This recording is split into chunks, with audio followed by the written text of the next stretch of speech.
খুব শখের একটা ব্যবসা, তাই না? উনি আমার খুব শখের একটা। বিধি আপু, আপনার মন খারাপ কেন আপু? মন খারাপ কেন থাকবে? ভালো আছে আলহামদুলিল্লাহ। ভালো। ওই দিন শুনছি আপনার বলে 1,20,000 টাকা কেক নষ্ট করে ফেলছে কে?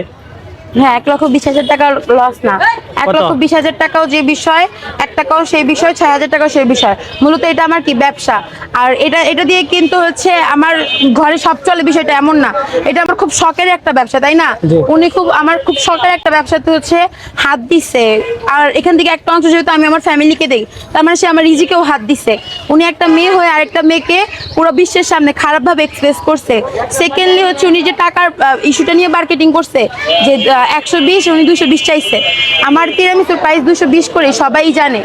আর উনি আমার অ্যাবসেন্ট যখন আমি ছিলাম না, তখন উনি আমার মার সাথে অগদ্য ভাষায় গালাগালি করছে।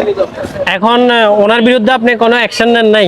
হ্যাঁ, আমি কিন্তু সচরাচর কমেন্ট বক্স চেক করি না। আমি কমেন্ট বক্স চেক গুলো এই জন্যই করছি যে আমি ওনার অ্যাড্রেস চাই, আর আমি ওনার অ্যাড্রেস পেলে আসলে ওনার নামে আমি মামলা করতাম।